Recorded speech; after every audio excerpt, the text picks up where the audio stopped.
مہنگائی کے طوفان میں ایک اور لہر۔ پیٹرولیم مصنوعات کی قیمتوں میں اضافے سے پیٹرول اور ڈیزل کی قیمت ملک کی تاریخ کی بلند ترین سطح پر پہنچ گئی۔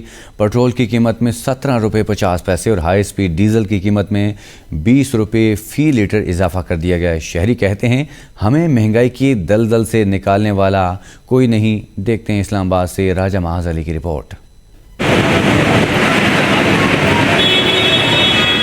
پیٹرولیم مصنوعات کی قیمتوں میں اضافے نے مہنگائی کے بڑے طوفان کی گھنٹی بجا دی۔ عوام کی نگران حکومت سے ریلیف کی امیدیں بھی دم توڑ گئیں۔ شہری کہتے ہیں ایک وقت کی روٹی کھانا بھی مشکل ہو گیا۔ دن بھر مزدوری کرنے کے بعد شام کو پیٹرول کے پیسے بھی مشکل سے بچتے ہیں۔ کہتے ہیں بچوں کا پیٹ پالیں یا پیٹرول ڈیزل کے لیے روپے جمع کریں۔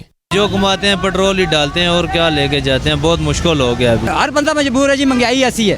پبلک ٹرانسپورٹ استعمال کرنے والے بھی آئے روز بڑھتے کرایوں سے پریشان ہیں۔ کہتے ہیں اخراجات آمدن سے بڑھ گئے ہیں، گھر کا بجٹ چلانا تک مشکل ہو چکا ہے۔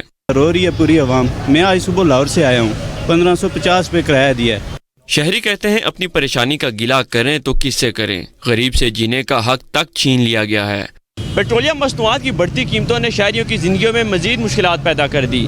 مہنگائی کے ستائے شہری کہتے ہیں ان کا گلہ اور فریاد سننے والا کوئی نہیں رہا۔ کیمرہ مین عاقب رانا کے ساتھ راجہ معاذ علی، ABN نیوز، اسلام آباد۔